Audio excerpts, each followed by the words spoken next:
तो आज भाई लोग हम इनसे इंटरव्यू लेंगे कि इन्होंने कैसे जामिया का एंट्रेंस क्वालिफाई किया। ये बुक जो है ओनली एनसीईआरटी को ही फॉलो करें या उसके बाद आप किसी गाइड के बारे में बता दें, कोचिंग के बारे में बता दो कि जामिया का जो एंट्रेंस होता है उसके लिए कोचिंग लेना बेहतर है या खुद से सेल्फ स्टडी करना बेहतर है।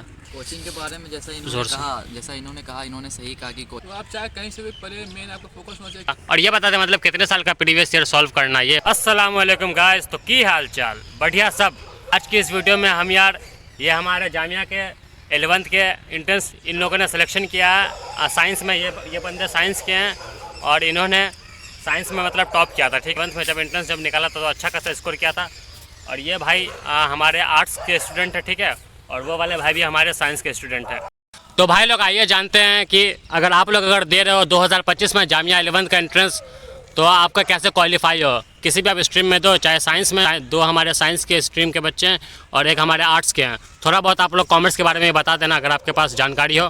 तो आइए पहले इनसे जानते हैं इन्होंने कैसे 11th साइंस का एंट्रेंस कैसे इन्होंने जामिया का क्रैक किया और वो भी अच्छे रैंक के साथ क्रैक किया।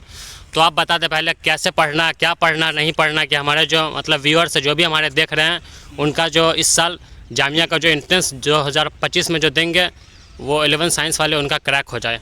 देखिए, जामिया का जो एंट्रेंस होता है ये बुक जो है ओनली एनसीईआरटी को ही फॉलो करें या फोकस करें उस पर, तो यही बेहतर है। और एनसीईआरटी का इंटेक्स्ट ही क्वेश्चंस रहता है हमारे जामिया के एंट्रेंस में।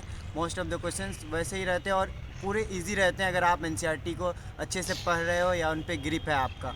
तो पहला तो हो गया हमारा एनसीईआरटी 10th का, और बस 10th बेस या 9th ओनली 10th। जामिया का जो सिलेबस है वो 10th तक का ही है, सिर्फ 10th से ही क्वेश्चंस आते हैं आपको और 10th के एनसीईआरटी से ही क्वेश्चंस आते हैं। अच्छा, तो आपने तो ये बता दिया कि एनसीईआरटी से पढ़ना है। उसके बाद आप किसी गाइड के बारे में बता दें जिसको मतलब कि बच्चे, और गाइड से क्या फ़ायदा होता नहीं होता ये भी बता दें। लेना चाहिए, नहीं लेना चाहिए, और लेना चाहिए तो कौन सा लेना चाहिए बता दें। गाइड जो है क्वेश्चन प्रैक्टिस के लिए लेना है। क्वेश्चन प्रैक्टिस कब करते हैं इंसान, जब आपका सिलेबस अच्छे से आप पे ग्रिप आ जाए तो आप क्वेश्चन प्रैक्टिस के लिए ले सकते हैं गाइड। और guide by the way helpful होता है और फिर आप प्रीवियस ईयर क्वेश्चंस को भी देख के आप जज कर सकते हैं गाइड से कि किस टाइप का क्वेश्चन पूछ सकता है, कहाँ से क्वेश्चंस आ रहे हैं, मैं क्या पढ़ूंगा जो क्वेश्चंस मतलब कि ईजिली सॉल्व हो जाएंगे। फिर टाइम मैनेजमेंट भी आपको गाइड सिखाता है। तो ये सब चीज़ें हैं, गाइड्स का फ़ायदा है और गाइड्स का मेन जो पर्पस है वो क्वेश्चन प्रैक्टिस है। ओके, तो आप ये बता दें कि कौन सा गाइड लेना है। गाइड में दो गाइड्स जो अभी जनरली फेमस है, एक सफ़ीक है और कंसेप्टम है। ठीक है, दोनों में से बेस्ट तो दोनों ही ठीक है, कोई भी आप उठा सकते हो। बस ये कर लें कि एक प्रीवियस ईयर क्वेश्चंस वाली एक गाइड आती है वो रख लिया करें। फिर चैप्टर बेस्ड एक गाइड आती है, चैप्टर बेस्ड क्वेश्चंस रहते हैं उसमें। दोनों में से आप कोई भी गाइड रख सकते हैं और ऐसा कोशिश करें कि एक प्रीवियस ईयर क्वेश्चंस वाली भी गाइड रख लें और एक चैप्टर बेस्ड गाइड भी रख लें। ओके, ठीक है, गाइड के बारे में भी आपने बता दिया और प्रीवियस ईयर के बारे में बता दिया। और ये बता दें मतलब कितने साल का प्रीवियस ईयर सॉल्व करना है ये बता दें मिनिमम। हाँ, मिनिमम 5 ईयर्स के कर लें तो वो बेहतर रहता है। और ठीक है, प्रीवियस ईयर क्वेश्चंस। ओके, तो अब आप सिलेबस अब आप बता दें कौन कौन सा सिलेबस है और कितने कितने मार्क्स का होता है। हाँ, सिलेबस जो है कि वो आपका 10th का ही होता है। ठीक है, बस स्ट्रीम वाइज डिवीज़न हो जाता है कि अगर आप साइंस ले रहे हैं तो मैं साइंस से हूँ तो मैं साइंस की बात करूँगा। साइंस ले रहे हैं तो आपको 10th के साइंस से क्वेश्चंस आते हैं, एनसीईआरटी से ही टोटली क्वेश्चंस आते हैं। और मैथ्स जो है वो एनसीईआरटी से ही आते हैं, बट थोड़ा क्वेश्चंस का पैटर्न अलग हो जाता है। मतलब कि आपका कितना क्वेश्चन में ग्रैप्स है, कैसे आप ग्रैप कर रहे हैं क्वेश्चन को, इस बेस्ड से क्वेश्चन आ जाता है आपका। और इसके बाद रही बात मार्क्स, और एक जीके ऐड हो जाता है साथ में, ठीक है। और मार्क्स डिवीज़न है कुछ ऐसा, इंग्लिश में है आपको 25 मार्क्स के इंग्लिश के क्वेश्चंस आते हैं। उसके बाद 10 मार्क्स के आप आते हैं जीके आते हैं आपके 10 मार्क्स के, 35 हो गया। उसके बाद 15 फिजिक्स, केमिस्ट्री, बायोलॉजी, ये साइंस से हो जाते हैं। फिर आपके 20 क्वेश्चंस मैथ्स से रहते हैं। ओके, ये है मैथ्स सब्जेक्ट्स का डिवीज़न किस मार्क्स के बेस पर। ठीक है, तो अब आप ट्यूशन के बारे में बता दो, कोचिंग के बारे में बता दो कि जामिया का जो एंट्रेंस होता है उसके लिए कोचिंग लेना बेहतर है या खुद से सेल्फ स्टडी करना बेहतर है। ये तो आप पे डिपेंड सोर्स ये तो आप पे डिपेंड करता है कि आप कोचिंग ले रहे हैं या नहीं। मेरा जो पर्सनल एक्सपीरियंस है, मैंने कोचिंग लिया था मेरे होम टाउन पूर्णिया में, BSc क्लासेस नाम करके एक कोचिंग थी। वहाँ पे मैंने क्रैश कोर्स भी किया था और वहाँ से मुझे ये फ़ायदा हुआ कि मुझे क्वेश्चंस का उन्होंने टाइमिंग बता दिया और अच्छे अच्छे क्वेश्चंस कराए थे उन्होंने।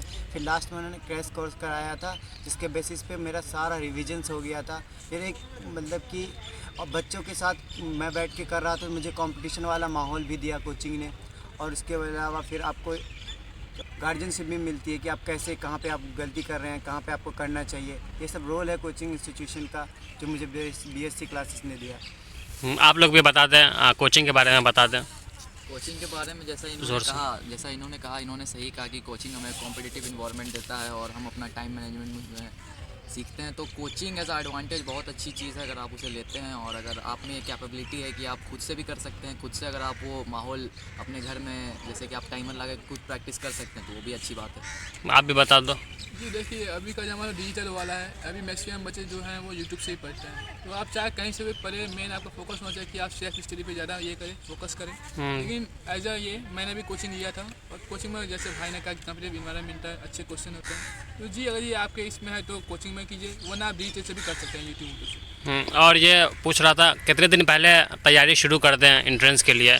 जी देखिए, इंट्रेंस के लिए तो 10 से ही आता है। यानी हम लोग अगर 10 के बोर्ड की तैयारी करते हैं तो उसके साथ हमारा इधर इधर धीरे धीरे जामे का तैयारी भी होना शुरू हो जाता है। हाँ, तो जब तक एंट्रेंस नहीं होता तब तक रिवीजन करते रहो। तब तक रिवीजन, जैसे हम लोग का बोर्ड एग्जाम खत्म हुआ उसके बाद हमने फिर से जो हमने पढ़ा था उसका रिवीजन करना शुरू कर दिया। बस ये करते रहे। बाकी अभी कंट्री में हो रहा है और ओवरऑल वर्ल्ड में हो रहा है। ये हमारा जीके के लिए 10 नंबर का करंट अफेयर। बाकी का जी 25 नंबर जो इंग्लिश का आ रहा है वो बेसिक ग्रामर से आता है, टेंस होता है, बाकी 80 बेसिक वॉइस होता है। तो आप स्ट्रेटेजी के बारे में बता दो, कैसे पढ़ना, आपने कैसे पढ़ा कि आपका अच्छा रैंक भी आया और आपका एंट्रेंस फर्स्ट अटेम्प्ट में ही क्वालिफाई हो गया। बहुत सारे बच्चे तो 2 बार ही देते हैं। अच्छा। तो बता दें। स्ट्रेटेजी जो, तो मेरा प्रॉपर स्ट्रेटेजी खास तो था कोई नहीं, कुछ नहीं, लेकिन हमारे कोचिंग वाले जो थे वो हमें स्ट्रेटेजी बना के देते थे कि कैसे करना है और उनके अकॉर्डिंग हम चलते रहे तो बन जाता है। फिर अपना सेल्फ स्टडी पे भी ध्यान दिया जाता है, तो सेल्फ स्टडी पे ज़्यादा फोकस था और बाकी चीज़ तो कोचिंग वाले देख लेते थे।